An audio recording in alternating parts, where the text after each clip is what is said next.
Man, what an emotional roller coaster ride this was. Oh yeah, I actually brought these. Please don't judge me. What is up, everybody? You know what? Get these out of here. What is up, everybody? Random Random Man here, bringing you my review of the film adaptation of If I Stay, which stars Chloe Grace Moretz, Jamie Blackley, Muriel Enos, Joshua Leonard, Stacy Keach, and Liana Liberato, and is directed by R.J. Cutler. Now, the plot, which is based off of the novel of the same name and is written by Gail Forman, follows Mia Hall, played by Chloe Grace Moretz, a talented young cello player who is torn between the decision to follow her musical dreams at Juilliard or to go on a different path with her rock star boyfriend Adam, played by Jamie Blackley. But all of that changes one day, however, as Mia and her family are caught in a terrible car accident, leaving Mia in a coma and her going through an out-of-body experience. And it is all up to Mia to make one ultimate decision, which involves life and death. Believe it or not, I was actually really looking forward to this movie as of lately, as I recently listened to the unabridged audiobook version of the story, and I was mesmerized by how captivating it was. And I even got a chance to meet Chloe Grace Moretz and the book's author at an event in Chicago recently, and to prove otherwise, take a look. So yep, here I am with Chloe, and I look pretty stoked to be there nonetheless, and it was just also great to meet all the fans of the novel, and they actually got me to read it in order to further my excitement for the movie. But even after knowing how the plot went, I was still excited just to see how this would be turned into a movie nonetheless, as the concept looked fantastic, and there was a great actress in the lead role. But does this movie do justice to the book on its own and as an adaptation? Let's run down the whole thing. Now, I really admire Chloe Grace Moretz as a young actress, as she has had many good roles in the past across film genres, such as her breakout action role in Kick-Ass, family films such as Hugo, and even in horror, such as the Carrie remake from last year. And her dramatic turn here as Mia was fantastic. I really thought that she was the character, and the amount of emotion that she poured into playing this girl really made me feel for her throughout, especially as she was closing in on the ultimate decision she had to make at the end. Jamie Blackley did great as Mia's boyfriend, and he portrayed a stoic punk rocker kind of person convincingly well, especially considering that he was also into the personality that Mia had towards classical music, and that also made me really feel for the connection that these two characters had when they were portraying the romance, as it made me really believe that these two were in love throughout the film. Speaking of punk rockers, Muriel Enos and Joshua Leonard played Mia's former rock star parents with just the right attitude, and they were okay with Mia and Adam dating, as it reminded them of how much they loved being in a rock band before they had to take up real jobs, and they had Mia and her brother Teddy. And it shows that family, along with romance and music, are really central to this film. The same goes for the rest of the cast, as Liana Liberato played Mia's best friend Kim with also the right attitude. Jacob Davies plays Mia's younger brother Teddy with a level of personality, and the other cast member of worthy mention is Stacy Keach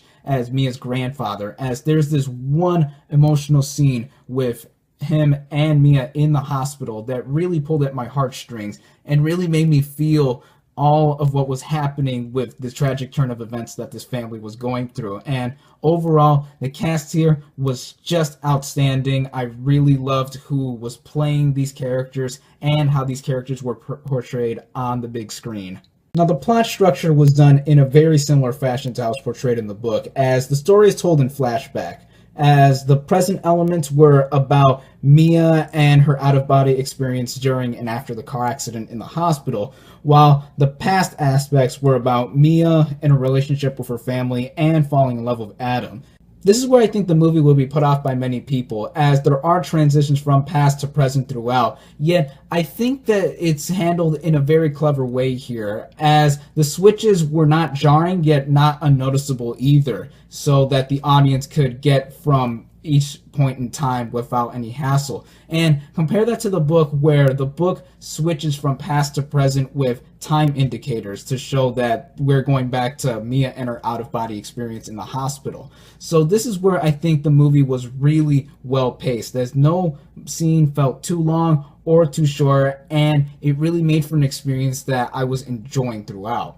In addition to the nice pacing, there was a lot I really liked about this movie, from the music that was utilized here. Of course, Mia plays classical music on her cello, and Adam is in a rock band. But even the background music that was used throughout here was really well placed and did fit the tone of the movie.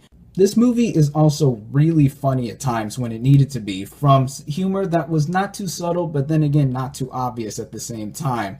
And I also really did mean in the intro that this movie is a roller coaster ride of emotions, ranging from heartwarming to tear-jerking, as by the last 10 minutes of the movie, it is just a powerful thing to watch everything conclude, and it really made you feel why you were attached to these characters throughout, and it made the experience very conclusive and wholesome by the end. The only major issue I have with this movie is the same quibble I had with the book, in that the flashbacks and the present sequences were treated a bit too unevenly for my liking, in that the flashbacks were shown a lot more than there were sequences in the hospital, and I know that there was a purpose to having the flashbacks to develop Mia's character over the course of the movie to how everything is going to come down in the end, which is just a preference of mine, but I don't think it affects the movie in a great manner overall. All of this really comes down to a movie that I was very invested in throughout, but a bit conflicted on who I would exactly recommend this movie to. If you're into stories like The Fault in Our Stars, which I know this movie is going to get a lot of comparison towards just for the fact that it's a young adult book turned into a movie, then I would definitely recommend seeing this movie. But if you're into other genres that are not based on these stories, then I will be cautious in veering you away from this movie unless you want to be invested in an emotional story and with likable characters like these. But even pulling that aside, I personally thought that this movie was just outstanding. My final thoughts on this movie are that this is not only a faithful adaptation of the source material it is based off of, due in part to the novel being great on its own merit, but this is also an outstanding romantic drama on its own, even for those who have not read the book and are interested in these types of stories. Sure, this movie, you may think, can get melodramatic and sentimental at times, and I did have minor issues in how it was executed.